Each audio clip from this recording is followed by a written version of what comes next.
गेल्या 4 महिन्यापूर्वी आम्ही कोपरगावात परिवर्तन झालं आणि आम्ही नगरपालिकेचा चार्ज घेतला. विवेक भैया कोल्हे यांच्या मार्गदर्शनाखाली आम्ही बहुमत घेऊन आणि नगराध्यक्षपदाची निवडून आम्ही नगरपालिकेत चार्ज घेतला. त्यानंतर आत्तापर्यंत विविध विकास कामं आमची चालू आहे. तुम्ही विचारता का मी सांगत चालू? हां, आता पहिल्यांदा स्वच्छतेचं सांगतो का. जुनं जे टेंडर होतं त्याच टेंडरमध्ये कमी माणसं असतानाही स्वच्छता होत नव्हती. तेवढेच माणसं आम्ही ज्यावेळी सत्तेत आलो तेवढ्याच माणसांकडून आम्ही 100% नाही म्हणणार पण 50% स्वच्छतेला प्राधान्य दिलं आणि ते कामकाज केलं. मग ते स्वच्छता अभियान असेल, आमचे सगळे नगरसेवक असतील, सभापती असतील, यांनी उभं राहून शहर स्वच्छतेला प्राधान्य दिलं. तर जुन्या टेंडरमध्ये 134 माणसं हे कॉन्ट्रॅक्टरचे होते आणि 75 हे परमनंट नगरपालिकेचे कर्मचारी होते. जुन्या टेंडरमध्ये 17 घंटा गाड्या होत्या. पण आता नवीन जर आपण बघितलं तर त्याच्यानंतर हद्दवाढ झाली आणि बरेचसे नगर वाढले. तर नवीन DPR बनवत असताना आपण त्या कॉन्ट्रॅक्टरशी चर्चा करून सगळ्यांनी बसून नवीन टेंडर करत असताना त्याच्यात आपण मॅन पॉवर वाढवलं का जेणेकरून शहर अजून स्वच्छ होईल. तर आता जे नवीन टेंडर होणार आहे त्याच्यामध्ये 174 माणसं घेतलेली आहे आणि 17 ऐवजी 19 घंटा गाड्या वाढवलेल्या आहे. कारण काही प्रभाग खूप मोठमोठे आहे. आधी झाडायला फक्त 45 महिला होत्या, त्या आता 80 घेतलेल्या आहे. आणि जसा शब्द दिला होता का स्वच्छ शहर करायचं त्या अंतर्गत truck mounted dust collector machine येणार आहे. त्याच्यानंतर 4 छोटे ट्रॅक्टर, डंपर, त्याचप्रमाणे व्यावसायिकांना ओला कचरा सुका कचऱ्यासाठी डस्टबिनचं वाटप करणार आहे. त्यानंतर आता जर पावसाळा जो पुढे येतोय तर त्याकरता नाले सफाई सुरू केली आहे. त्याच दिवशी आम्ही सगळ्यांनी खंदक नाल्यापासून नाले सफाईची सुरुवात केली. स्वतः आमचे सभापती त्या प्रभागातले नगरसेवक स्वतः उभं राहून सगळे नाले सफाई करून घेत आहे. आता खंदक नाल्याची नाले सफाई चालू आहे. याच्यानंतर शारदा नगरमधील शारदा इंग्लिश मीडियमची बॅक साईड, त्याच्यानंतर MSCB SHGM समोरचा हा परिसर साफ करणार आहे. कारण दरवर्षी तिथं पाणी साठतं. तसंच खडकीमध्ये जर आपण बघितलं तर जो खडकीतला जो नाला आहे त्याची पण साफसफाई करणार आहे. कारण खडकीचा नाला साफसफाई करताना तिथं थोड्याशा अडचणी आहे, कारण तिथं मोठ्या प्रमाणात अतिक्रमण झालेलं आहे आणि मध्ये प्रोक्लाइन JCB उतरवायला जागा नाही. तर नागरिकांनाही थोडंसं सहकार्य करावं लागणार आहे. थोडंसं नुकसानही होईल, परंतु ते जर केलं तर लोकांच्या घरात पाणी जाणार नाहीये. हे झालं नाले सफाईचं. त्यानंतर आता विरोधक म्हणतात का एक धापाही पडला नाही, कामं होत नाही. जर आपण बघितलं तर आम्ही 20 जानेवारीला आम्ही चार्ज घेतला. आज 4 महिने पूर्ण झाले. 4 महिन्यामध्ये 726 ढापे टाकले. मागच्या वर्षभरात जेवढे ढापे टाकले नाही तेवढे 726 ढापे आम्ही टाकले. आणि जे ओरडताय त्यांचा जरी प्रभाग तुम्ही विचारला तरी मी आकडेवारी सांगू शकतो. 1 नंबरमध्ये 31, 2 नंबरमध्ये 24, 3 नंबरमध्ये 37, 4 नंबरमध्ये 32, 5 नंबरमध्ये 52, 6 नंबरमध्ये 27, 7 मध्ये 77, 8 मध्ये 35, 9 नंबरमध्ये 71, 10 मध्ये 36, 11 मध्ये 81, 12 मध्ये 44, 13 मध्ये 60, 14 मध्ये 31 आणि 15 मध्ये 46 असे 726 ढापे टाकले. म्हणजे विरोधक जे म्हणतात का आम्ही काही केलं नाही तर हे आकडेवारीच आहे आणि ही आकडेवारी आपल्याला नगरपालिकेत पाहायला मिळेल. त्याचप्रमाणे बरेचसे जे स्ट्रीट लाईटचे लॅम्प बंद झालेले होते. प्रत्येक प्रभागातले सन्मान्य नगरसेवकांच्या डिमांडनुसार आपण ते पण बदललेले आहे. आणि बरेचशा जणांनी स्वतः फेसबुक आणि व्हॉट्सॲप इंस्टावर पण टाकलं का नगरपालिकेच्या माध्यमातून स्ट्रीट लाईट असेल, हायमॅक्स असेल, ढापे बदलले. फक्त त्यांना ते वेळेवर आठवत नाही का आपण स्वतः काय टाकलं होतं. तसेच आता सगळे स्ट्रीट लाईट बदलतोय. 18 हायमॅक्स बसवतोय वेगवेगळ्या ठिकाणी. बाजारतळ असेल, ईदगा मैदान असेल, त्याच्यानंतर आपला अहिंसा चौकात असेल, विविध ठिकाणी आपण 18 मोठे 13 मीटरचे हायमॅक्स बसवतोय. आरोग्याचा जर विचार केला तर प्रशासक काळात नगरपालिका कोण चालवतं हे तुम्हाला सगळ्यांना माहिती आहे, त्याच्यावर आम्हाला काही बोलायचं नाही. पण त्या काळात फवारणीचं टेंडर होतं. वर्षभरात 3 ते 4 वेळा फक्त फवारणी व्हायची. आम्ही सत्तेत गेल्यानंतर आमचे आरोग्य सभापती असतील, आम्ही फक्त एवढंच म्हटलं का ज्या कॉन्ट्रॅक्टरनी काम घेतलंय त्याला आमच्या समोर आणा. तर गेला महिनाभर तो कॉन्ट्रॅक्टरच समोर आला नाही. मग त्याला कोणाचा आशीर्वाद होता आणि कोणाचा धाक होता हे काय आम्हाला समजलं नाही. शेवटी आम्ही नगरपालिकेची यंत्रणा घेऊन आरोग्याचं फवारणीचं काम चालू केलं, कारण जोपर्यंत पहिल्या कॉन्ट्रॅक्टरची मुदत संपत नाही तोपर्यंत नवीन टेंडर काढता येत नव्हतं. मार्च महिना झाल्यानंतर आता आम्ही नवीन टेंडर काढलेलं आहे.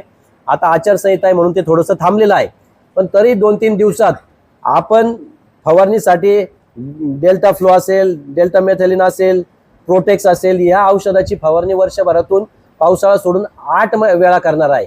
म्हणजे साधारण दर महिन्याला औषधाची फवारणी करणार आहे. 1 टन पुरा व्हायला 15 दिवस जाणार आहे. तर ती औषधाची फवारणी चालू करणार आहे. त्याचप्रमाणे आपण जर बघितलं तर घरपट्टी आणि पाणीपट्टी, तर घरपट्टीची जर मागणी बघितली तर 9,18,00,000 रुपये वर्षभराची मागणी आहे. आम्ही सत्तेत बसल्यानंतर 2 महिन्यानंतर आमच्या सगळ्या नगरसेवकांनी प्रयत्न केले, प्रशासनाने प्रयत्न केले, शिवसाहेबांनी प्रयत्न केले. त्यानंतर ती 6,34,00,000 रुपये वसूल झाले. थकबाकी राहिली 2,84,00,000 आणि पूर्वीची थकबाकी 5,70,00,000 रुपये. 5,70 आणि 2,84 मिळून आत्ता नुसती घरपट्टी 8,54,00,000 रुपये थकबाकी आहे. या थकबाकीमध्ये 94,00,000 रुपये ही शासकीय मालमत्तेची आहे. तहसील असेल, सरकारी दवाखाना असेल, MSCB असेल, PWD असेल, पाटबंधारे विभाग यांची 94,00,000 रुपये थकबाकी. यासाठी सुद्धा ज्यावेळी कलेक्टर साहेब कोपरगावात आले आम्ही त्यांनाही तसं पत्र दिलेलं आहे. त्यानंतर पाणीपट्टीचा जर विचार केला तर पाणीपट्टी आहे आपली मागणी 5,68,00,000 रुपये आणि वसूल केली आपण 3,35,00,000 रुपये. चालू थकबाकी राहिली पाणीपट्टीची 2,33,00,000 रुपये आणि मागील थकबाकी आहे 2,78,00,000. अशी मागील व चालू धरून 5,11,00,000 रुपये ही सगळी थकबाकी राहिलेली आहे. या थकबाकी बरोबर जर आपण बघितलं तर पाणीपट्टी आणि लाईट बिल याचा जर विचार केला तर आम्ही सत्तेत आलो त्यावेळी 31 डिसेंबर 2025 रोजी 48,00,000 रुपये फक्त नफा फंडात होते. त्यावेळी 10,19,00,000 रुपये पाणीपट्टी थकलेली आहे. म्हणजे आम्ही बसलो त्यावेळी आमच्या डोक्यावर 15 कोटीचं कर्ज आहे, थकबाकी आहे. 10,19,00,000 रुपये पाणीपट्टी थकलेली आहे. त्याचप्रमाणे लाईट बिल जवळजवळ 70,00,000 रुपये थकलेलं होतं. तर बसल्यानंतर आम्हाला नोटीस आल्या का आपलं पाणी बंद का करू नये. तर आम्ही बसल्यानंतर साधारण 60,00,000 रुपये पाणीपट्टी आत्तापर्यंतची भरली. म्हणजे आधी साधारण डिसेंबर 2021 ला 2.5 कोटी रुपये पाणीपट्टी थकलेली होती. तर तिचे हप्ते पाडून आणलेले होते 24 हप्ते. जे हप्ते संपायला पाहिजे होते नोव्हेंबर 2023 ला, पण ते पण हप्ते थकलेले होते. त्याच्यातले बरेचसे हप्ते थकले होते. तर जानेवारीत आम्ही आल्यावर 21,00,000 रुपये पहिला हप्ता भरला त्यांचा थकबाकीतला आणि उरलेले जे 2 हप्ते थकलेले आहे आज रोजी ते 26,54,000 रुपये 2-3 दिवसात आम्ही ते पण भरणार आहे. म्हणजे असे जवळजवळ 50,00,000 रुपये पाणीपट्टी भरली. आणि हे हप्ते थकवल्यामुळे, पाणीपट्टी थकल्यामुळे पुढचं पाण्याचं ॲग्रीमेंट नगरपालिकेला करता आलं नाही. नगरपालिकेच्या फिल्ट्रेशन युनिट आपल्या पाणी ज्या तळ्यात घेतो त्याकरिता वॉटर मीटर बसवणं गरजेचं होतं. ते न बसवल्यामुळं आपल्याला मोठ्या प्रमाणात पाणीपट्टीचा दंडात येतोय आपल्याला. म्हणजे जर आपण बघितलं तर 28/2/2026 अखेर 2,17,00,000 रुपये ही पाणीपट्टी, फक्त पाणीपट्टी. त्याच्यावर लोकल सेस 20% हा फिक्स असतो 40,00,000 रुपये. परंतु मागची पाणीपट्टी न भरल्यामुळे यांना करार करता आला नाही.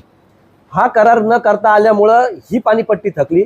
ह्या पाणीपट्टीवर पेनल्टी बसली 4,58,00,000 रुपये.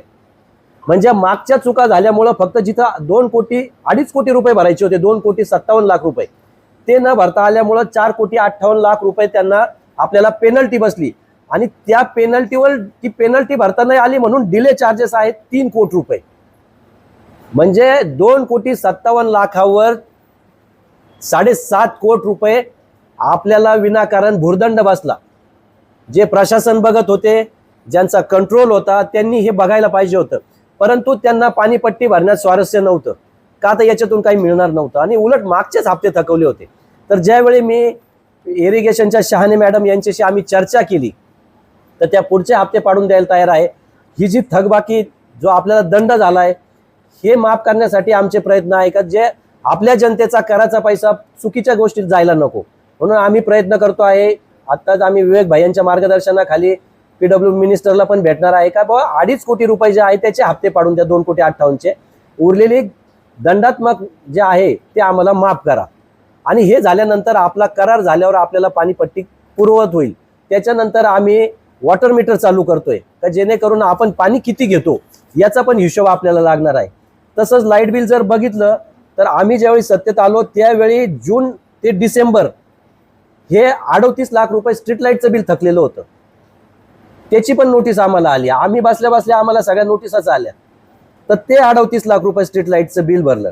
त्याच्यानंतर नोव्हेंबर ते जानेवारी हे आपलं जे फिल्ट्रेशन प्लांट आणि तळ्यांवरून जे पाणी येतं त्या वॉटर सिस्टीमचं बिल होतं 20 लाख रुपये, ते पण भरलं. म्हणजे आज 58 ते 59 लाख रुपये आपण स्ट्रीट लाईटचं पण आणि पाणीपट्टी पाण्यावरचं लाईट बिल भरलं. आज रोजी आपली थकबाकी जवळजवळ 80 लाख रुपये जानेवारी पासूनची. का तर हे आपण मार्च पर्यंतची, का तर आपण हे मागचेच खरकाटे अजून काढतो आहे. म्हणजे जवळजवळ 60 लाख रुपये आपण घरपट्टी आपलं हे भरलं, पाणीपट्टी भरली आणि लाईट बिल पण 60 लाख रुपये, असे 1,20,00,000 रुपये आपण आतापर्यंत भरलेला आहे. आणि पाणीपट्टी हे केल्यानंतर आम्ही ज्यावेळी सगळ्या तळ्यांची आणि सगळ्या पाणी फिल्ट्रेशन प्लॅनची पाहणी केली त्यावेळी असं लक्षात आलं का 5 नंबर तळ्याची हायड्रोलिक टेस्ट झालेली नव्हती. हायड्रोलिक टेस्ट झाल्याशिवाय ते तळ हँडओव्हर व्हायला नको होतं, पण तरू हँडओव्हर करून त्यांनी फक्त गाजावाजा केला आणि काम चालू केलं. त्याची हायड्रोलिक टेस्ट आत्ता आम्ही आल्यावर आत्ता घेतली, अजून तिचा रिपोर्ट येणं बाकी आहे. लवकरच आम्ही थर्ड पार्टी एजन्सी लावून या सगळ्या 130 कोटीचं ऑडिट करणार आहोत. त्या याच्यात हॉल किती होते, पाईपलाईन पडली का नाही. कारण आपल्या शहरातले नागरिक मंटालाजी यांची पण हायकोर्टात केस चालू आहे. त्या कोर्टात त्यांचं म्हणणं मांडलं, नगरपालिकेने मांडलं, मी माझं स्वतःचं पण ॲफिडेव्हिट दिलं. पण सन्मान्य हायकोर्टाच्या न्यायाधीशांनी या केसमधून मला रिलीफ दिला. का तर याच्यात आमची जबाबदारी काही नव्हती, कारण हे सगळं पूर्वीच्यांनी केलेलं होतं. म्हणून याचं पण आपण ऑडिट करणार आहोत. आणि ज्या टाक्या बंद पडलेल्या होत्या, ज्यांचं काम झालेलं होतं 2-2 वर्षापूर्वी, एक मेन MBR आहे साईबाबा नाक्यावर आणि बाकीच्या विविध भागात 5 टाक्या आहेत. त्यातल्या 3 टाक्यांचं आम्ही लोकार्पण केलेलं आहे. 2 टाक्या लवकरच आम्ही लोकार्पण करणार आहोत. ज्या 91 किलोमीटरच्या पाईपलाईन टाकल्या ते म्हणतात त्या कोणत्याही जॉईंट केलेल्या नव्हत्या. या सगळ्या पाईपलाईन प्रत्येक जण ज्याच्या त्याच्या प्रभागात, यांच्या प्रभागातली जी कनेक्शन्स आहेत संदीपराव देवकरांच्या, तर ते गोदावरी पंपाच्या तिथं जॉईंट करणं बाकी, टाकळी नाकेश तिथं.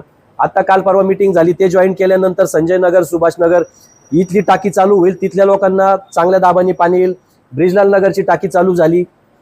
आणि हे करत असताना आम्ही 5 नंबर तळ्याचा जो कॉन्ट्रॅक्टर होता त्याच्याकडून नागरिकांना फक्त 140 रुपये पाणीपट्टी ट्रान्सफर फी भरून प्रत्येकाला कनेक्शन द्यायला लावलंय. आधी हा जवळजवळ 2,500 ते 3,000 रुपये खर्च हा प्रत्येक नागरिकाला होणार होता. परंतु विवेक भैया असतील, आम्ही सर्वजण त्या कॉन्ट्रॅक्टर बरोबर बसलो आणि त्याच्याशी चर्चा करून मार्ग काढला आणि प्रत्येक नागरिकाचे 2,500 रुपये वाचवले. फक्त ट्रान्सफर फीचे 140 रुपये, 160 रुपयाची पावती फाडून हे सगळे कनेक्शन आपण ट्रान्सफर करत आहोत. त्याचप्रमाणे जर आपण फिल्ट्रेशन प्लॅन्टचं बघितलं, घाण पाणी येत होतं. ज्यावेळी इलेक्शनमध्ये आपण बघितलं होतं का तळ्यातले मासे असतील किंवा काही बरेचसे प्राणी पक्षी वाहून फिल्ट्रेशन प्लॅन्टमध्ये येत होते. तर त्या फिल्ट्रेशन प्लॅन्टमध्ये आपण चेंजेस केले, थोडे चेंजेस केले. काही ठिकाणी जाळ्या बसवल्या, जे डोजिंग पंप होते ते चालू केले. त्याच्याने 30-40% चांगलं पाणी यायला लागलं. परंतु फिल्ट्रेशन प्लॅन्टचं काम 2016ला केलं. त्याचनंतर आजपर्यंत फिल्ट्रेशन प्लॅन्टचं काम केलेलं नाही. त्याची सँड बदलले नाही. पर्यायाने काय होतं का ज्यावेळी तळ्यातलं पाणी खाली जातं तर तळ्यातलं पाणी खाली आल्यानंतर पाण्याचा स्मेल येतो आणि कलर खराब येतो. नागरिकांच्या पोटाचे दुखणे होतात. परत मग आपल्याला जार विकत घ्यावे लागतात. तर आता आम्ही फिल्ट्रेशन प्लॅन्टचं पण टेंडर काढलेलं आहे. परंतु आता आचारसंहिता आहे. 22 तारखेपर्यंत आचारसंहिता संपल्यानंतर टेंडर प्रोसेस करणार आहोत.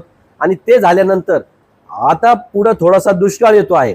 आता जर काल परवा आपण जर बातम्या बघितल्या असतील तर नाशिकची बातमी होती का धरणांनी तळ गाठला आणि फक्त 23% साठा आहे दारणामध्ये. आणि सिंहस्थाची जी कामे चालू आहेत त्यामुळे नांदूर मनमेश्वरचं पाणी दारणात घेता येत नाहीये. म्हणून आपल्याला थोडी अडचण येणार आहे.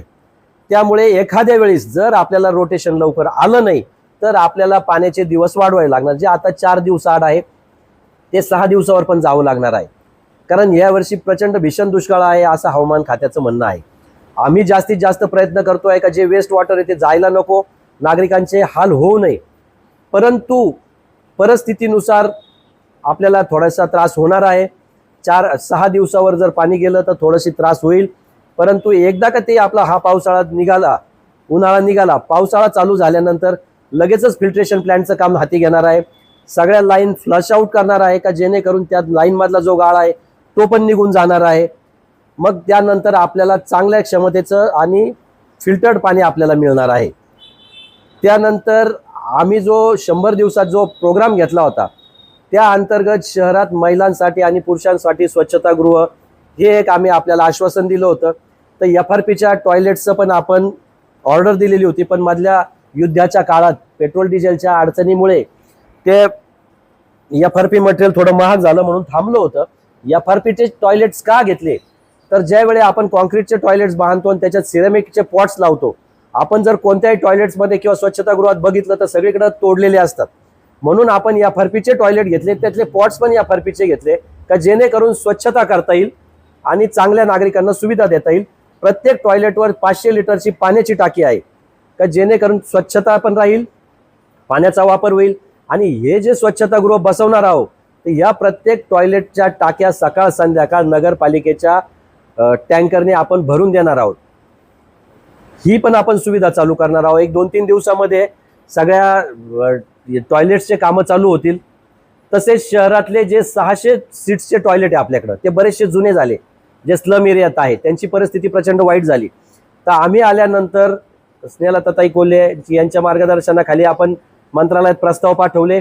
150 सीट्सचे टॉयलेट आपल्याला मंजूर झाले. त्यातला पहिला टप्पा जो आहे तो 75 टॉयलेटचा आपल्याला तसा पत्र पण आलं आणि उरलेल्या 75 टॉयलेटसाठी परत 1-1.25 कोटी रुपये आपल्याला मंजूर होणार. म्हणजे 150 सीट्स पण आपण लवकरात लवकर जुने टॉयलेट डिमॉलिश करून नवीन टॉयलेट करणार. प्रत्येक टॉयलेटला तिथं बोरची सुविधा आहे. कारण आताचे जर टॉयलेट बघितले तर तिथं पाण्याची अडचण होती म्हणून फार घाण होत होती. तर त्याच्यामध्ये आपण सुधारित हे करून तिथं प्रत्येक ठिकाणी बोर घेतलं का जेणेकरून स्वच्छता राहील. म्हणजे ते पण आपण करणार आहोत. त्याच्यानंतर आपण जो आम्ही हे केलं होतं, आम्ही रुग्णवाहिका घेतली. रुग्णवाहिका खर्चाकरिता नगरपालिकेचा 1ही रुपया आम्ही खर्च केला नाही. IDBI बँकेच्या CSR फंडातून आपण एक चांगली रुग्णवाहिका शहरासाठी घेतली, तिचं लोकार्पण केलं. गेल्या 5-7 दिवसापासून ती रुग्णवाहिका जनतेसाठी चालू झालेली आहे आणि लोक त्याची सुविधा घेत आहे. शहरात SGS हॉस्पिटल असेल किंवा जंगली महाराज हॉस्पिटल तिथपर्यंत आपण ती मोफत सुविधा दिलेली आहे. त्या हॉस्पिटलवाल्यांनी पण त्याचं आपलं अभिनंदन केलं आणि त्याचा पण ते लाभ घेत आहे जेणेकरून जवळच्या जवळ आपल्याला त्याचा अडचण होणार नाही. त्यानंतर अंडरग्राऊंड ड्रेनेजचं काम चालू आहे शहरात. आम्ही जे आपल्याला विश्वास दिला होता का कोणतंही काम करायचं तर ते भ्रष्टाचार मुक्त आणि ट्रान्सपरन्सी ठेवून काम करायचंय. आता तुम्ही बदल बघा का शहरात 92 किलोमीटरची पाईपलाईन पडली पण कुठं तुम्हाला एक बोर्ड दिसला नाही का ती पाईपलाईन कुठं पडली. पण आम्ही कॉन्ट्रॅक्टरला सांगितलं अंडरग्राऊंड ड्रेनेजची जिथं जिथं पाईपलाईन पडणार त्या प्रत्येक प्रभागात 2-2 बोर्ड लावायचे. त्याच्या मागं लागून प्रत्येक ठिकाणी प्रत्येक नागरिकाला समजलं पाहिजे का माझ्या भागात ही अंडरग्राऊंड ड्रेनेज होणार आहे का नाही. तर असे जवळजवळ 30 फ्लेक्स शहरामध्ये आपण लावलेले आहे. आपल्याला ते बघायला मिळतील का जेणेकरून ते ट्रान्सपरन्सी राहिली पाहिजे का हे काम कुठं होणार आहे आणि तो नागरिकांचा अधिकार आहे. जर त्या फ्लेक्सवर असेल तर तो त्याच्या गल्लीत ते काम झालं पाहिजे. प्रत्येक ठिकाणी उभं राहून आम्ही त्याच्या लेवल चेक करतो आहोत, त्याचे चेंबर चेक करतो आहोत आणि ते काम चांगल्या रीतीने आम्ही करून घेत आहोत. कारण ही योजना झाल्यानंतर शहरातला बऱ्यापैकी अंडरग्राऊंड ड्रेनेजचा वॉटरचा त्रास कमी होणार आहे, ज्या नाल्या चोकअप होत आहे ते. म्हणून ते चांगल्या रीतीने काम करून घेत आहोत. परंतु हे काम करत असताना नागरिकांना थोड्या अडचणींना या पावसाळ्यात त्रास सहन करावा लागणार आहे. कारण UGPने जी डिझाईन केलेली आहे ती रस्त्याच्या सेंटरला या पाईपलाईन घेतलेल्या आहे. जे 160 mm डायमीटरचे पाईप आहे तर ते हे डायमीटर आणि हे डिझाईन UGPने केलेलं MGPने केलेलं आहे. ती शहराच्या लोकसंख्येवर आधारित हे डिझाईन आहे. ज्या ज्या अडचणी होत्या या डिझाईनमध्ये या डिझाईन करतात जे एजन्सी आहे मानव सेवा त्यांच्याबरोबर क्रेडाई ही जी बांधकाम क्षेत्रातली जी आपल्या गावात जे काम कार्यरत आहे, या क्रेडाईच्या सर्व सदस्यांबरोबर 2 मीटिंग झाल्या आणि ज्या ज्या या प्रोजेक्टमध्ये ज्या चुकीचे कामं होते ते सुधारवण्यासाठी आपण सुधारित DPR केला. हे करत असताना या योजनेमध्ये एक ETP प्लांट आहे जो मानवी वस्तीजवळ होता, जिथं बाजारचे ओटे येतोय. तर त्या मानवी वस्तीजवळ असल्याने जर उद्या ETPत काही प्रॉब्लेम झाला असता तर त्याचा वास आणि त्याची दुर्गंधी त्या लोकांना आली असती. पर्यायाने सप्तर्षीमळा, कालेमळा या भागातले लोक राहू शकले नसते. मग आम्ही त्याच्यातही सुधारणा केली. यांनी फक्त पूर्वीच्या लोकांनी फक्त 1 एकर 40 गुंठे जागा ही ETP करता धरली होती, ती पूर्ण नव्हती. मग त्याचा पूर्ण आम्ही अभ्यास केला. सुधारित प्रस्ताव बनविताना त्याकरता आपण 2 एकर जागा आपण ती प्रस्तावित केली, थोडीशी नदीच्या कडेला जिथं मानवी वस्ती नाहीये. तर ती आपण 80 गुंठे जागा याच्यासाठी प्रस्तावित केली का जेणेकरून 1.5 एकरामध्ये यांचा चांगल्या पद्धतीने प्लांट होईल. आणि उरलेल्या अर्धा एकरामध्ये आज आपण जर शहरात बघितलं तर दवाखान्यातला जो बायो हजार्डस वेस्ट आहे ते नेण्यासाठी नगरहून गाडी येते आणि नगरहून गाडी ती 2-3 दिवसाआड येते आणि तो कचरा घेऊन जाते. तर तो कचराची विल्हेवाट लावण्यासाठी प्रत्येक क्लिनिकला 400 ते 500 रुपये महिना द्यावा लागतो आणि हॉस्पिटलला प्रत्येक बेड मागे 15, 20, 25 रुपये पर डे द्यावे लागतात. हे पैसे दवाखाना आपल्या खिशातून काढतो. म्हणजे प्रत्येक जो नागरिक ऍडमिट होईल त्याच्याकडून जातो पर्यंत तो भुरडण आपल्याला बसतो. म्हणून उरलेल्या अर्धा एकरामध्ये आपल्याला इन्सिलरेशन प्लांट बसवायचा आहे का तालुक्यातले जेवढे दवाखाने आहेत यांच्यासाठी ही सुविधा द्यायची का जेणेकरून जे हे आज 20 रुपये असतील पुढच्या वर्षी 25 होऊ शकतात, तो हा जो नागरिकांना जो भुर्दंड बसतो आहे तो कमी होईल आणि पर्यायाने आपल्या नागरिकांचं जे नुकसान आहे ते कमी होणार आहे. त्यानंतर स्मशानभूमीचं जर आपण बघितलं तर त्याचंही आपण सुशोभीकरण आणि त्याचं अद्ययावत काम करतो आहे. स्मशानभूमी करता इलेक्ट्रिक विद्युत दाहिनीचा पण आपण प्रस्ताव पाठवतो आहे. कारण बऱ्याचदा काय होतं का काही गरीब असतात, काही बेवारस असतात का ज्यांच्याकडे अंत्यविधीसाठी पैसे नसतात, तर यांच्याकरता विद्युत दाहिनीचा आपण प्रस्ताव बनवतो आहे. त्याला 2 गुंठे जागा लागते, ती पण आपण लवकरच त्यांच्याकडे हँडओव्हर करतो आहे, ती पण लवकर चालू करणार आहे. शहरात जी बंद पडलेली कामे होती ती मोठ्या प्रमाणात आपण सुरू केली. जी 2012च्या वर्क ऑर्डर होत्या, जे कामं चालू नव्हते ते कामं आपण चालू केले. बरेचसे कामं काही ठिकाणी अडचणी होत्या, जसं आपण जर बघितलं तर साईनगरमध्ये रोहित दादा वाघ यांच्या घरासमोरचा रस्ता होता का एक पॅच असा होता का त्या खाजगी प्लॉटमधून रस्ता जात होता. त्यानंतर सारंदर साई कलेक्शनचे मालक यांच्या प्लॉटमधून रस्ता जात होता सरला दिदी ज्या या आहेत त्यांच्या मंदिराकडे जाण्याचा. तर अनेक वर्षापासून ही कामे बंद पडली होती. मग त्यांना बोलून टाउन प्लॅनिंग असेल, बांधकाम विभाग असेल यांच्याबरोबर चर्चा करून त्यांना त्यांच्या जागेचा मोबदला देऊन तो रस्त्याचा प्रश्न मार्गी लावला जेणेकरून रस्ता चालू होईल. लवकरच तिथं काम चालू होतंय. अशी जी बंद पडलेली कामे होती ती आम्ही चालू केली. त्यानंतर शहरातलं फ्रूट मार्केट गेल्या अनेक वर्षापासून ते फ्रूट मार्केट बंद आहे. तर त्या फ्रूट मार्केटची परिस्थिती अशी आहे का फ्रूट मार्केटला जे भाडं आकारलं गेलेलं आहे तिथल्या जागेच्या रेडी रेकनरनुसार शासनाने ते प्रचंड मोठ्या प्रमाणात आहे आणि डिपॉझिट खूप आहे. म्हणून कोणतेही फळवाले तिथं जायला तयार नाही. तर आम्ही पहिल्या GB मध्ये निर्णय घेतला की ते जे भाडं आहे ते आपल्याला कमी करायचं आहे. त्याकरिता आपण तिथल्या भागात ज्या बँका असतील का ज्यांनी जे भाड्याने घेतलेलं असेल त्या सगळ्या गोष्टींचा अभ्यास केला, त्यांचे ॲग्रीमेंट मिळवले आणि तो TP मार्फत तो प्रस्ताव आपण कलेक्टर ऑफिसला पाठवलेला आहे. लवकरच ते भाडं पण कमी होऊन येणार आहे का जेणेकरून ती बिल्डिंग आपल्याला वापरात येईल आणि शहरातली जी वास्तू आहे तिचा उपभोग होईल आणि सगळं फ्रूट मार्केट एका ठिकाणी जाईल. कारण आज काय होते, जागा नसल्यामुळे जागोजागी फ्रूटवाले रस्त्यावर येतात, पर्यायाने वाहतुकीला अडथळा होतोय. आपण कोणाचंही रोजीरोटीवर येणार नाही, आर्थिक नुकसान करणार नाही, फक्त एक सवय लावतोय. जसा रविवारचा बाजार आधी रोडवर बसायचा, परंतु आम्ही 2-3 रविवार स्वतः उभं राहून थोडीशी सवय लावली तर तहसील मैदान आणि शेतकरी मैदानावर सगळे लोक मध्ये बसायला लागले आणि रस्त्यावरची अडचण बंद झाली.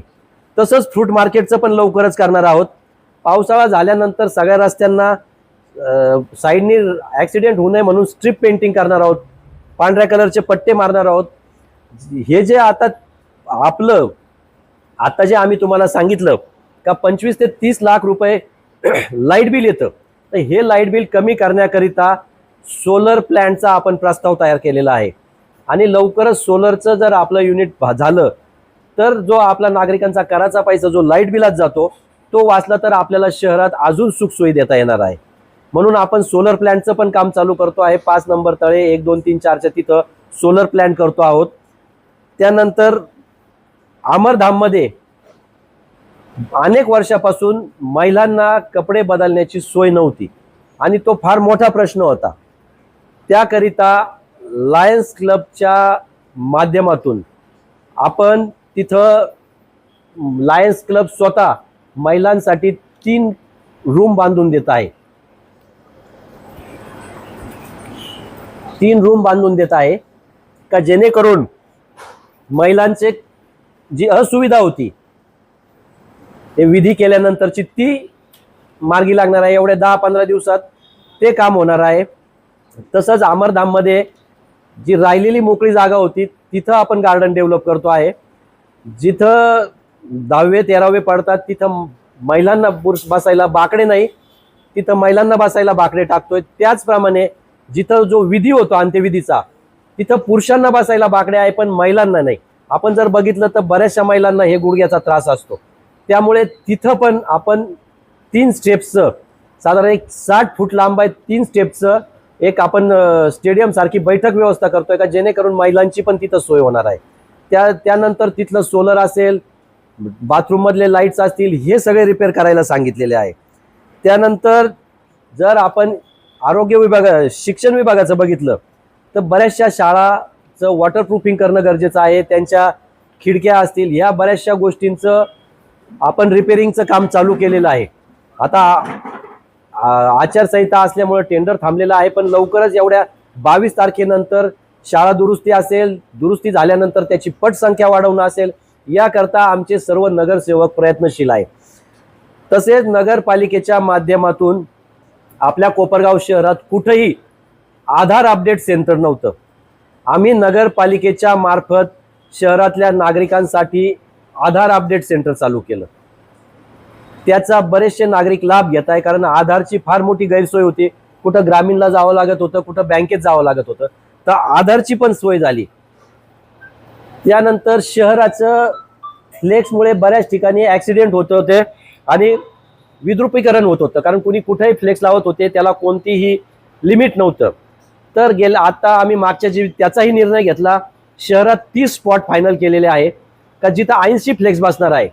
तर हे फ्लेक्ससाठीच्या जागा 2-3 दिवसात फायनल होतील तिथं आणि ते काम चालू होईल. शहरात इथून पुढं फक्त तेवढ्या 30 जागेंवरच फ्लेक्स लावायचे आहे.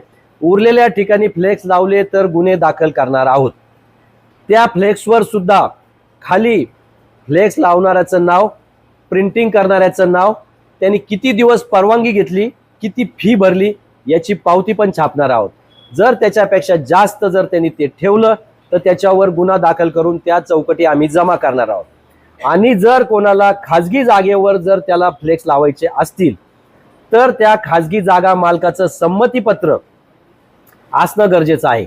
एक फ्लेक्स जास्तीत जास्त 3 ते 4 दिवस लावता येणार आहे. यामधून 10व्या आणि वर्ष श्राद्धाच्या फ्लेक्सला आपण फक्त एक्झम्पशन दिलेलं आहे आणि महापुरुषांच्या जयंती पुण्यतिथीला, परंतु ते फ्लेक्स सुद्धा आपण ठरवलेल्या जागेतच लावायचे आहे शासनाच्या नियमानुसार.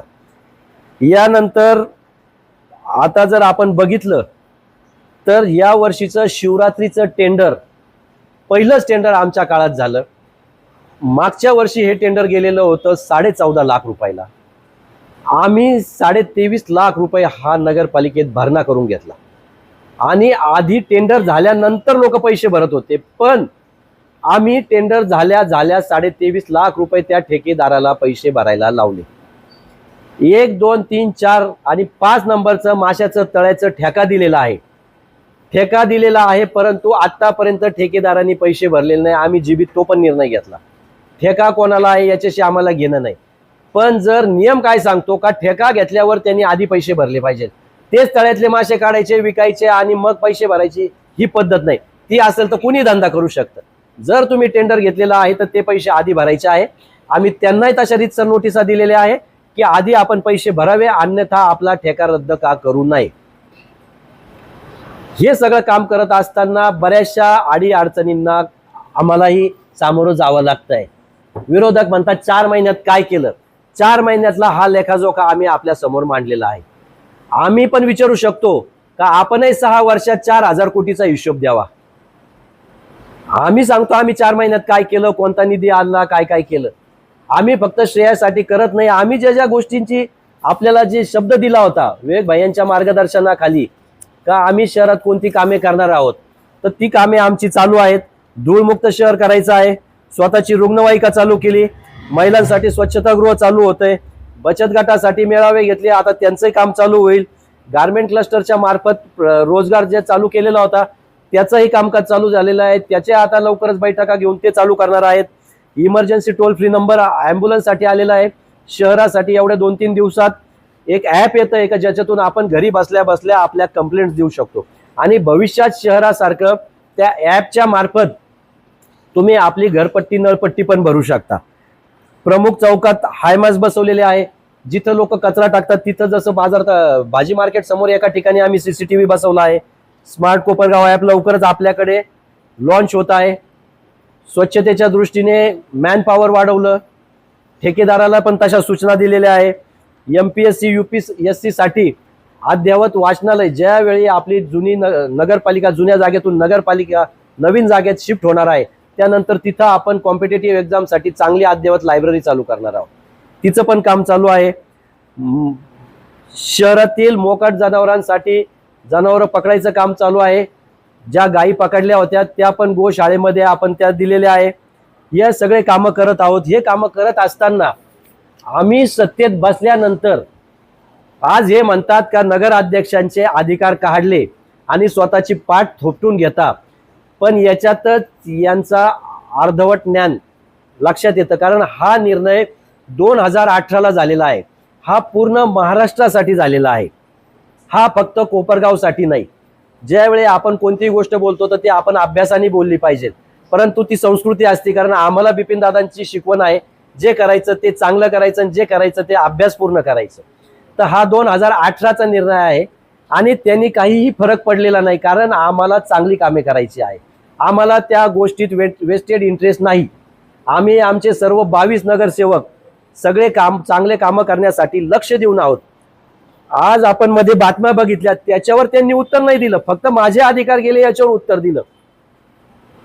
तर मी आपल्याला सांगू इच्छितो का आम्ही सत्तेत बसल्यानंतर 68 कोटी रुपये आमदारांच्या पत्रावर PWD कडे वर्ग झाले, परंतु आम्ही एक शब्दानेही बोललो नाही. कारण आम्हाला आमचा वेस्टेड इंटरेस्ट नव्हता.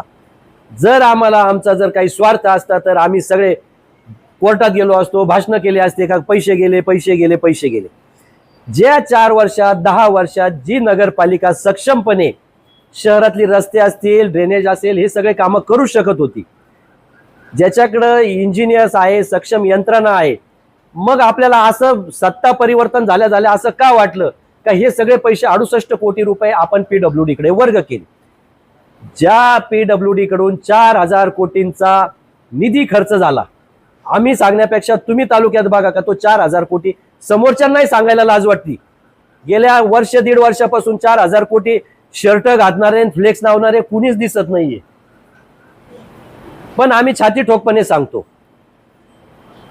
की आम्ही जसं 4000 कोटीचा आम्ही हिशोब मागितला तर द्यावा, तसा तुम्ही 4 महिन्याचा हिशोब मागितला, मी 4000 कोटीचा हिशोब मागतो. आज आम्ही तुम्हाला खुलं आवाहन करतो की आंबेडकर स्मारकाच्या तिथं आपण 4000 कोटीचा हिशोब घेऊन बसावं. मी माझ्या 4 महिन्याचा हिशोब घेऊन बसतो आणि ज्याचं चूक असेल त्यांनी जागेवर राजीनामा द्यावा. उगीच सोशल मीडियात बदनामी करून उपयोग नाही. जर आम्हाला जर चुकीचा काही आमचा इंटरेस्ट असता तर 68 कोटीवरून आतापर्यंत आम्ही खूप रान पेटवलं असतं. पण आमचं म्हणणं आहे जे कामं करायची ती चांगली झाली पाहिजे. कोणत्याही कामात हलगर्जीपणा आम्ही करत नाही. आमचे सर्व नगरसेवक प्रत्येक जण डोळ्यात तेल घालून शहराची स्वच्छता आणि आरोग्याची काम करत आहे. जो शब्द आमदार स्नेहलताताई कोल्हे असतील, बिपिनदादा असतील, आमदार विवेक भैया कोल्हे असतील, आमच्या वतीने शहराला दिला तो पूर्ण करायचा आहे. आता थांबायचं नाही ही टॅगलाईन घेऊन आम्ही काम करत आहोत आणि ही कामे चालू राहणार आहेत. आमच्यावर कितीही आरोप झाले तरी आम्ही थांबणार नाही, कारण आम्हाला माहिती आहे आणि जनतेला माहिती आहे, नुसते एआयचे व्हिडिओ आणि पोस्ट टाकून चालत नाही. ज्यांनी टाकलं का ढापा पडला नाही तर हे तुमच्या समोर आहे, तुम्ही मागा, मी वार्ड वाईज तुम्हाला द्यायला तयार आहे. आणि ज्याच्या वार्डात आणि जे खूप ओरडतायत त्यांच्याच वार्डातले आकडे देतो आणि फोटोसह देतो, आणि त्यांचे व्हॉट्सअप आणि इन्स्टा चेक करा. नगरपालिका ही नगर अध्यक्षाच्या अंडर चालती, त्यामुळं जी कामे आम्ही करतो त्याचं श्रेय आम्ही घेणारच आहोत. का तर ती कामे आम्ही मार्गी लावत आहोत, आम्ही कोणाचंही श्रेय घेत नाही. म्हणून परत एकदा विरोधकांना मी आव्हान करतो, जर चर्चा करायची असेल तो सोशल मीडियात करू नका, कारण सोशल मीडियावर आम्ही वेळ घालणारे नाही. तुम्ही जर बघितलं तर सोशल मीडियाच्या कोणत्याही ग्रुपवर माझी एकही पोस्ट दिसणार नाही, कारण आमचं कामावर आणि कर्तव्यावर आमची निष्ठा आहे. आम्हाला लोकांना कामं करून द्यायची आहे आणि आमचे सर्व नगरसेवक सुद्धा त्याच भावनेने आहे. कुणीही चुकीची पोस्ट टाकणार नाही, कुणीही महापुरुषांवर हसायची पोस्ट टाकणार नाही का जातीत तेढ निर्माण होईल, कारण ही शिकवण आहे आम्हाला आमच्या नेत्यांची. आणि जी नेत्यांची शिकवण असती तीच कार्यकर्त्यांची असती आणि तीच आमच्या नगरसेवकांची आहे. गुंडांची पार्टी कोणती हे आत्मपरीक्षण प्रत्येकाने करावं, हे सांगायची गरज नाहीये. अजून जरी काही आपले प्रश्न असेल तर त्याचे उत्तर द्यायला आम्ही सक्षम आहोत. आणि अजून एक सांगतो, आत्ताच एक नवीन व्हिडिओ बघितला की जीबी मध्ये आम्ही आपल्याला बसू देत नाही. आज जागेचा प्रश्न आहे, ज्यावेळी नवीन नगरपालिकेत गेल्यावर 100% आम्ही आपल्याला बसू देणार आहोत. जे व्हिडिओ कट छाट करून ज्याचं चुकीच्या पद्धतीने प्रेझेंटेशन केलं त्याच्यानी शहरात कोणत्याही प्रकारचा चुकीचा मेसेज गेलेला नाही. कारण जे कॉन्ट्रॅक्टर ज्यांनी कामं चालू केले नव्हते त्यांच्यासाठी माझे नगरसेवक भांडत होते, त्यांच्यासाठी ज्यांनी अतिक्रमण केलं त्याच्यासाठी माझे नगरसेवक भांडत होते, पण ते चुकीच्या पद्धतीने प्रेझेंट केलं. ही जी लढाई आहे ही फक्त न केलेले कामांचे बिल काढण्यासाठी आहे. त्यासाठी ही फक्त आदळआपट आहे का जेणेकरून त्यांना वाटतंय आमच्यावर प्रेशर आणून आमच्यावर खालच्या थरावर टीका केल्यानंतर आम्ही बिल काढू. पण मी ठाम सांगतो, काही झालं तरी ती चुकीच्या कामाला माफी नाही. आमचे कालू आप्पा भांडले असतील, कैलासराव भांडले असतील, त्या दिवशी उदावनताई बोलल्या असतील, पण त्या चुकीच्या कामांबद्दल बोलत होत्या. फक्त ठराविक जणांची कामचे पेमेंट काढायचे आहे म्हणून वरच्या स्तरावरून प्रचंड प्रेशर आहे, पण त्याला आम्ही भीक घालणार नाही. आम्ही तेवढे सक्षम आहोत प्रत्येक गोष्टीला उत्तर द्यायला. आज 2022 पासूनच्या वर्क ऑर्डरचे कामं चालू झालेले नव्हते, ते काम आम्ही चालू केले. पर्यायाने वेळ आली तर तो निधी पण परत जाऊ शकतो, पण त्याला आमची चूक नाही. जसं 2-2 वर्षापूर्वीच्या टाक्याचं लोक अर्पण केल्यावर यांना आता आठवण आली का ही या निधीतून. आम्ही कोणाचा निधी हे म्हणतच नाही, आम्ही म्हणतो बंद पडलेले कामं चालू झाले पाहिजे. नगरपालिकेची जर बिल्डिंग बघितली तर त्या बिल्डिंगचं 4 वर्षापासून त्या बिल्डिंगचं काम चालू आहे. जर आपण एवढे अभ्यासू होते तर आपल्याला हे समजायला पाहिजे होतं का कोणत्याही शासकीय बिल्डिंगला फायर एक्सटिंग्विशची सिस्टीम असती, फायरची सिस्टीम असती, आणि त्याशिवाय नगरपालिका टीपी विभागाकडून त्याला कंप्लिशन मिळत नाही. तर त्याकरता आम्ही सत्तेत आल्यानंतर या गोष्टींचा अभ्यास केला, तर त्यासाठी फायर सिस्टीमसाठी जवळजवळ 65 लाख रुपये आम्ही याच्यातून डीपीडीसीतून मागणी केली. कलेक्टर साहेबांनी त्याला सकारात्मक प्रतिसाद दिला. आता त्याचं टेंडर झालं, त्याच्यामुळं नगरपालिकेच्या बिल्डिंगचं थोडंफार नुकसान होणार, पण ते लवकरात लवकर करून ती बिल्डिंग आम्ही कार्यान्वित करणार आहोत. जसं फळ मार्केट जर बंद पडलं ते चालू करणार आहोत, नगरपालिकेची बिल्डिंग चालू करणार आहोत, बंद पडलेल्या टाक्या असतील, फिल्ट्रेशन प्लांट असेल, या सगळ्या गोष्टी आपण चालू करणार आहोत. अजूनही आपले काही प्रश्न असेल तर विचार.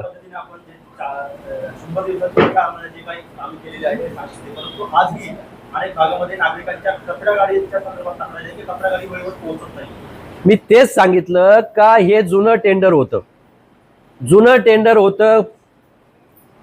गेल्यानंतर सगळ्यात पहिलं आम्ही त्या कॉन्ट्रॅक्टरला सांगितलं का जे कॉन्ट्रॅक्टरचे लेबर आणि नगरपालिकेचे लेबर आहे यांना थंब चालू कर. थंब चालू केल्या सफाई कामगारांच्या संख्येत वाढ झाली. पहिली संख्या कमी का होती, हजेरी कुठं जात होती हे आम्ही सांगणार नाही, कारण प्रशासक काळात कोणाचं वर्चस्व होतं, कोण रोज नगरपालिकेत बसून हे कामं बघत होतं हे सांगण्याची गरज नाही. मी तेच सांगितलं का जुन्या टेंडरमध्ये फक्त 134 माणसं होते कॉन्ट्रॅक्टरचे आणि परमनंट 75. एवढ्या 210 ते 15 लोकांवर शहराची साफसफाई चालू होती. आम्ही त्या शहराचा पूर्ण सर्वे केला कारण कोपरगावच्या प्रथम महिला आमदारांनी स्नेहलताताईंनी जो शहर हद्दवाढ केली ती जर आपण बघितली तर जेऊर पाटोद्यापासनं तर साधारण संजीवनी अकॅडमी पर्यंत तो प्रभाग वाढला. म्हणजे त्या प्रभागाची लांबी जर बघितली तर जवळ 8 ते 10 किलोमीटर आहे. असे काही नगर, कालिका नगर असेल, साई कुबेर नगरी असेल, हे नगर वाढली. या सगळ्या नगरांचा अभ्यास करून त्याला जी मॅन पॉवर लागते ती वाढवली. घंटागाड्या 15-17 होत्या त्या 19 केल्या. झाडायला 45 महिला होत्या त्या 80 महिला घेतल्या. आता हे टेंडर आपण वरती पाठवलेलं आहे. त्याचं टेक्निकल सँक्शन आल्यानंतर एवढ्या एक 8-15 दिवसात हे सँक्शन झाल्यानंतर ही स्वच्छता पूर्ण चालू होणार आहे. आमचे आरोग्याचे सभापती जी वैभव आढाव जे आहेत ते आज बाहेर आहेत. त्यांनी पण गेल्या 2-3 दिवसांनंतर परत एकदा स्वच्छता अभियान चालू करायचं ठरवलेलं आहे का जी राहिलेला बॅकलॉग होता तो परत एकदा स्वच्छ होईल. पाणी पुरवठ्याचे सभापती आहेत त्यांनी पण फिल्ट्रेशन प्लांटवर लक्ष द्यायला सुरुवात केली आहे. काल रात्री पण आम्ही 11 वाजेपर्यंत फिल्ट्रेशन प्लांटवर चर्चा करत होतो का आता 3 नंबर तळातलं खालचं पाणी चालू झाल्यामुळं खराब पाणी येत आहे, त्याला कलर आहे, स्मेल आहे. बरेचसे प्रयत्न केले, केमिकलचे डोसेस वाढवले, क्लोरिनेशन वाढवलं, पण एका लिमिटच्या पुढे ते वाढवता येत नाही कारण त्याचा स्मेल येतो, पाण्याची टेस्ट बदलते. त्यामुळे जेवढं फिल्टर करता येईल तेवढा प्रयत्न केला तरी आजचं पाणी थोडं खराब आलं इथून पुढं, कारण धरणातलंच पाणी खराब आलेलं आहे. त्यामुळे पाणी थोडं खराब यायची शक्यता आहे इथून पुढं. तर ते सगळेजण आम्ही परिस्थितीवर लक्ष ठेवून कामे करतो आहोत आणि चांगलं पाणी देण्याचा आम्ही प्रयत्न करणार आहोत. हे बघा, ही आत्ताच बातमी आलेली, नाशिक परिसरातील धरणांनी तळ गाठला. फक्त 23% पाणी आहे. या वर्षीचा मान्सून लेट आहे असं आपलं हवामान खातं सांगतं.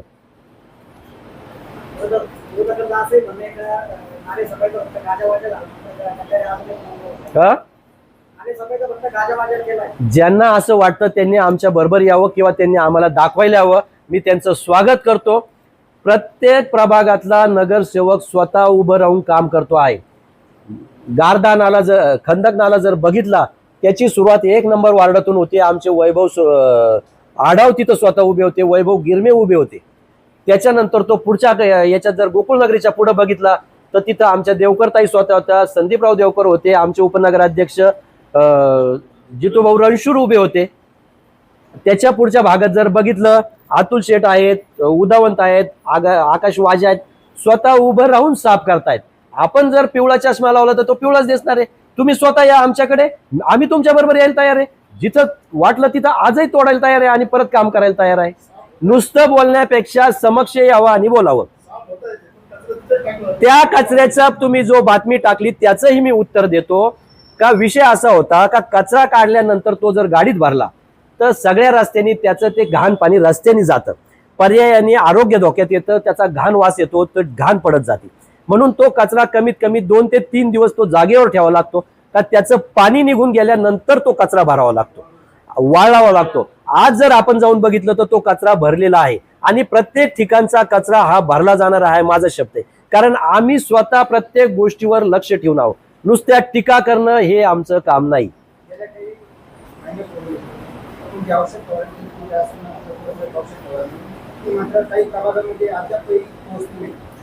तिचा विषय असा आहे, मी मगाशीच सांगितलं, जो कॉन्ट्रॅक्टर होता त्याला आम्ही 4 वेळा बोलवलं का याला समक्ष बोलवा का कामकाज कसं करायचंय सांगतो ना. मग तर शेवटी पालिकेच्या कर्मचाऱ्यांकडून आम्हाला ते काम करावं लागलं. पालिकेचे कर्मचारी हे सकाळी 6 ते दुपारी 2 पर्यंतच कामावर असतात, जे कॉन्ट्रॅक्टरचे कर्मचारी आहेत ते. त्यामुळे त्याला लिमिटेशन्स आहे, म्हणून एक प्रभाग ते पूर्ण करताय. परंतु आता जे नवीन कॉन्ट्रॅक्ट आहे त्यांचे माणसं एवढ्या 2-3 दिवसात हजर होत आहे आणि या 15 दिवसात तुम्हाला पूर्ण शहरात चांगल्या पद्धतीने औषध फवारणी आणि पावडर फवारणी झालेली दिसेल.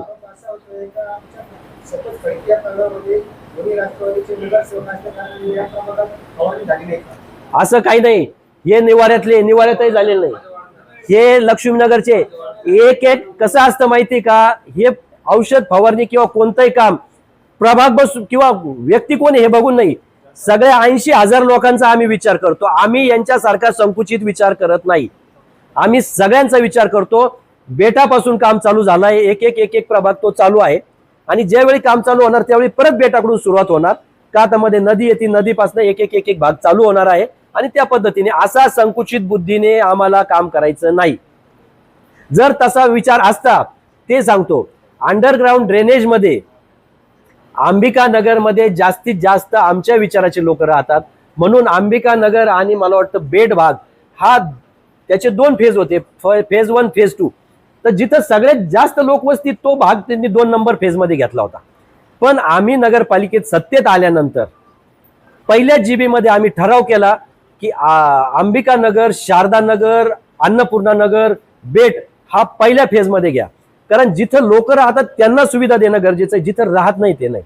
म्हणून आम्ही असा व्यक्तिभेद करत नाही, आम्ही लोकांच्या दृष्टीने काम करतोय, कारण आम्हाला जनतेची कामं करायची आहे.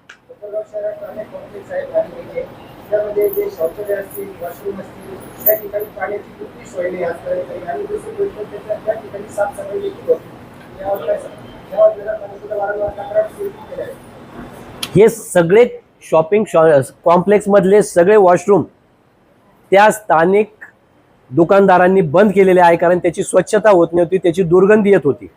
याकरिता आपण लवकरच तिथल्या सगळ्या इंदिरा शॉपिंग असेल, 1 नंबर शाळा असेल, भाजी मार्केट, या सगळ्या तिथल्या गाळेधारकांना विश्वासात घेऊन ते टॉयलेट्स चालू करण्याचा प्रयत्न करणार आहोत. आपण पाण्याचा टँकर पण तयार केला आहे की जेणेकरून तिथे पाणी भरता येईल.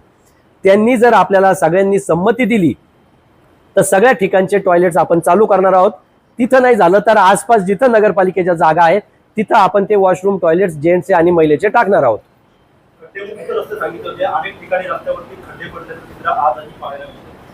खड्ड्यांचा विषय आहे का पहिल्या कॉन्ट्रॅक्टरचं खड्ड्याचं टेंडर मार्च एंड पर्यंत होतं, परंतु त्याचं बिल न दिल्यामुळे तो पुढचे खड्डे काम करत नव्हता.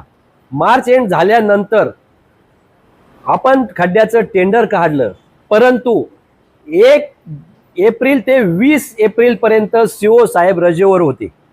का होते मला माहित नाही. सीओ साहेब नसताना टेंडर प्रोसेस होत नाही. ते तिथून आले, त्याच्यानंतर आम्ही टेंडरची प्रोसेस चालू केली. आता आचारसंहिता आली, आता शेवटच्या फेजला आहे, टेंडर झालेलं आहे. 2 दिवसात खड्डे बुजवायचं काम चालू होणार आहे.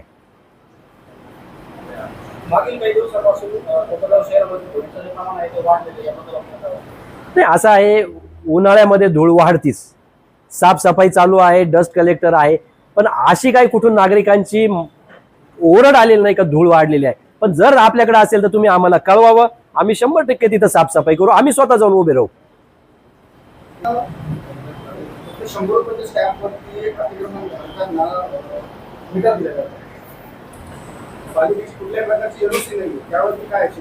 ही सर्वस्वी MSCB ची जबाबदारी आहे. आम्ही जर त्याला NOC दिली असती तर तो आमचा कॉल असता, आम्ही ते कॅन्सल केले असते, ते काढून घेतले असते. तो MSCB चा कॉल आहे. तो प्रश्न आपण MSCB च्या अधिकारी नाही, आता ते असं आहे, ते MSCB ने दिलेलं आहे, आम्ही तर कुठं परवानगी दिलेली नाही. ज्यावेळी अतिक्रमणाचा विषय येईल, कलेक्टर साहेब येतात, त्यावेळी शासकीय नियमानुसार ते अतिक्रमण निघतं. यामध्ये आम्ही कोणत्याही प्रकारचा दुजाभाव करत नाही आणि वाढवण्यासाठी प्रोत्साहनही देत नाही.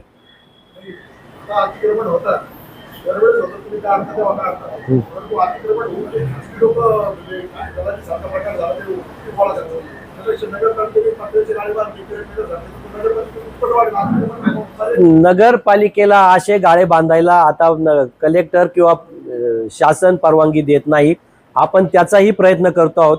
पण महत्वाचा प्रश्न तुम्ही जो सांगितला का अतिक्रमण काढल्यावर वेळोवेळी परत अतिक्रमण होतं आणि काही जण हप्ते घेतात, तो कोण घेत नाही हे आम्हाला माहित नाही. पण झालेलं अतिक्रमण काढल्यावर परत अतिक्रमण होऊ नये म्हणून आम्ही दुसऱ्या GB मध्ये अतिक्रमण विरोधी पथकाची निर्मिती केली आणि त्याकरिता त्या अतिक्रमण विरोधी पथकाचं अध्यक्ष CO साहेब असतील, नगरपालिकेचे जेवढ्या डिपार्टमेंटचे हेड आहे त्या प्रत्येकाला, त्या स्टाफला आपण त्या याच्यात घेतलेला आहे, कमिटीत घेतलेला आहे, प्रत्येकाला प्रभाग वाटून दिलेला आहे का जेणेकरून इथून पुढे अतिक्रमण होणार नाही.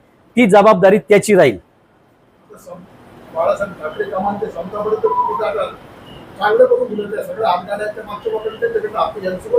विषय असा आहे,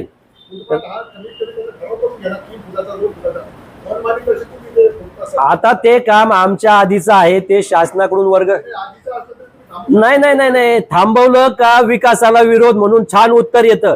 नाही 1 मिनिट ऐका तुम्ही. तो विषय असा आहे का रस्त्यावरचं पाणी वाहून जायला तिथं जागा नाही. दुसरं का रस्ता वाढवता येत नाही. तुमची बातमी मी वाचली का पेवर ब्लॉक टाकण्याऐवजी रस्ता वाढवायला पाहिजे होता. रस्ता असा वाढवता येत नाही. ते जे डांबरीकरण झालंय त्याच्या कडेला पाईपलाईन असेल, अंडरग्राऊंड ड्रेनेज असेल, MSCB असेल, आपल्या जिओच्या याच्या केबल्स असतील, या केबल्स आणि हे टाकण्यासाठी जी जागा असती तेवढ्याच भागात ते पेवर ब्लॉक टाकले जातात. तिचं जर त्या पेवर ब्लॉकची हाईट वाढवली तर रस्त्याचं पाणी जाणार नाही, पर्यायाने ते पाणी रस्त्यावर थांबेल आणि ते डांबरीकरण खराब होईल. म्हणून ते जे डिझाईन आहे हे त्या टेंडर मधलं डिझाईन आहे, पूर्वीच्या लोकांनी केलेलं. त्यामुळे ते आमच्या हातात नाही थांबवायचं. तुम्हाला एक ग्वाही देतो, इथून पुढे जे रस्ते होणार आहे, अंडरग्राऊंड ड्रेनेज झाल्यानंतर इथून पुढे जे शहरात रस्ते होणार आहेत, हे सर्व रस्ते जुने रस्ते खंदून मग रस्ते होणार आहे का, जेणेकरून नव्या रस्त्यांची हाईट वाढणार नाही. म्हणजे जे रस्ते आता आहे एक तर ती लेवल राहील, नाही तर त्याच्या खाली लेवल जाईल. आधी जर बघितलं तर लोकांच्या घरात 3-3 पायऱ्या उतरून जावं लागतं. एवढी तर दूरदृष्टी ठेवून काम केलंय. पण आम्ही तुम्हाला शब्द देतो का इथून पुढचे टेंडर्स जे राहतील ते कंपल्सरी आधीच्या रस्त्याचं उत्खनन होईल, नंतर रस्ता होईल.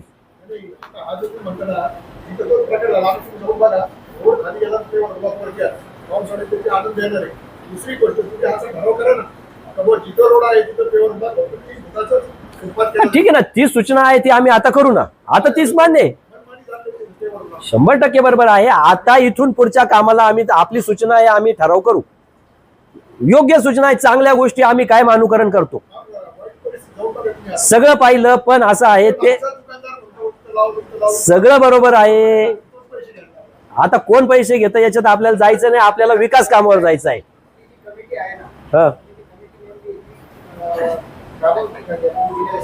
हो, राबवणार ना. कोपरगावमध्ये कुठेही पार्किंग नाही, कोणत्या गाड्याला नाही, बँकेला नाही, पण संस्थेला नाही. त्या पार्किंगला त्यांना एक तुम्ही पार्किंगचे त्यांच्याकडनं दरमा पैसे घ्या, पुन्हा मुंबईमध्ये शेतीची मागणी बातमी. त्यांनी जर पार्किंग ठेवलं नाही, त्यांच्या ज्या समोरच्या गाड्या उभ्या तिथं पार्किंग घ्या किंवा एखाद्या. असं आहे, नाही, पार्किंगचे पैसे मागण्याचा अधिकार आपल्याला नाही. कारण रस्त्यावर गाड्या लावल्या तर ते पोलीस स्टेशनचं काम आहे गाड्या काढणं, हा आपल्या कार्यक्षेत्रात येत नाही. तरीही आपण लवकरच ज्या शहरातल्या ज्या जागा आहे, समजा काँग्रेस कमिटी समोरची जागा, तिथं आपण पार्किंगची सोय करतोय चांगली. लवकरच ती पार्किंगची सोय तिथं करणार आहोत, तहसील मैदानला करणार आहोत. आणि जसं आपण फ्लेक्सची बंदी केली तशी सगळ्या शहरातील जेवढे मंगल कार्यालयवाले आहे यांना बोलवणार आहोत, त्यांनाही त्या सूचना देणार आहोत का कार्याच्या दिवशी त्यांनी वॉचमन ठेवून पार्किंगची सोय करायची आहे. असं जर झालं तर त्यांच्यावर गुन्हा दाखल करण्याची तयारी ठेवणार आहोत. त्याचप्रमाणे शहरात प्लॅस्टिक बंदीचा आपण निर्णय घेतलेला आहे. शहरात कुणीही प्लॅस्टिकच्या वस्तू वापरू नये यासाठी व्यापाऱ्यांची लवकर बैठक बोलवतो आहे. सगळ्या मंगल कार्यालयवाल्यांची आणि जेवढे आचार्य आहे यांची पण बैठक बोलवतो आहोत का त्यांनी थर्मोकॉल, प्लॅस्टिक, सिल्वर फॉईलच्या पत्रावळ्या वापरायच्या नाही. त्या वापरल्या तर आपण दंड करणार आहोत. कारण आज जर आपण डम्पिंग ग्राउंडवर जर गेलो, 11 ते 12 हजार टन जुना कचरा पडलेला आहे, जो गेल्या 7-8-10 वर्षापासून पडलाय, जो डिकम्पोस्ट होत नाही. बरं, प्लॅस्टिक ह्या त्या अन्नाबरोबर जनावरं ते खातात, त्याच्यानी त्यांना पोटाचे विकार होतात, तो त्रास होतो. प्लस तो कचरा डिकम्पोस्ट न झाल्याने दिवसेंदिवस तो ढिगारा वाढत चाललाय. आपण त्याचंही टेंडर काढलंय. लवकरच ते जे कचऱ्याचा ढिगारा आहे तो बायोमायनिंग मध्ये तो साफ होईल आणि भविष्यात ते वाढायला नको म्हणूनही आपण प्रयत्न करतो आहोत. या सिल्वर फॉईलच्या पत्रावळ्या, प्लॅस्टिकच्या कॅरी बॅग या सगळ्या बंद करतो आहोत. सगळ्यांना लवकर बोलवून आपण तशा सूचना पण देणार आहोत.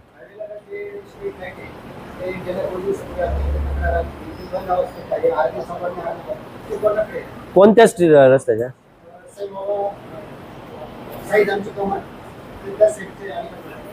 तो हायवे हा PWDच्या अंदर राज्य महामार्ग आहे. स्ट्रीट लाईट आपण मेंटेन करतो, परंतु त्या कॉन्ट्रॅक्टरनी ती टाकलेली होती, ती अंडरग्राऊंड केबल टाकलेली आहे. त्यामुळे बंद पडल्यावर बराचसा इश्यू होतो. तरी आपण बऱ्याच ठिकाणी वरून केबल टाकून ते हायवेचे लाईट चालू केलेले आहे. आपल्याला ते नवीन लाईट टाकायचे पण होते, तसा प्रस्ताव पण आपण दिला होता. जसे आपण छोट्या पुलावर शहरात आपण बघितले का सगळे स्ट्रीट लाईट चालू केले, त्याला तिरंगी LED लावल्या का एक सुशोभीकरण झालं. तसंच आपल्याला आपल्या शहराची हद्द जी टाकळी फाट्यापासून चालू होती तिथपासून आपल्याला त्या स्ट्रीट लाईट बदलायच्या होत्या. परंतु PWDच्या अधिकाऱ्यांनी असं सांगितलं की लवकरच कोपरगाव ते मालेगाव या रस्त्याचं काम चालू होतंय, तुम्ही जर हा खर्च केला तर तो वाया जाईल, म्हणून त्याचं काम चालू केलेलं नाही. ज्यावेळी ते काम चालू होईल त्यावेळी चांगले स्ट्रीट लाईट आणि चांगल्या केबल टाकून घेणार आहोत का जेणेकरून परत भविष्यात त्याचं नुकसान होणार नाही. तसेच आपण 2026-27 मध्ये कुंभमेळा येतो आहे. आदरणीय कोल्हे ताईंच्या आणि विवेक भाईंच्या मार्गदर्शनाखाली आपण दोनदा गिरीजी महाजन साहेब आणि CM साहेबांशी चर्चा करून गोदावरी जिथं आपल्याकडे दक्षिण वाहिनी आहे त्या गोदावरी नदीला रिटेनिंग वॉल आणि घाट बांधण्यासाठी पैसे मागितलेले आहे. त्याच्यात त्यांनी त्याला सकारात्मक प्रतिसाद दिलेला आहे आणि लवकरच त्याचा तसा आपण प्रस्ताव पण आपण पाठवतो आहे. त्याचा एक प्रस्ताव पाठवतो आहे.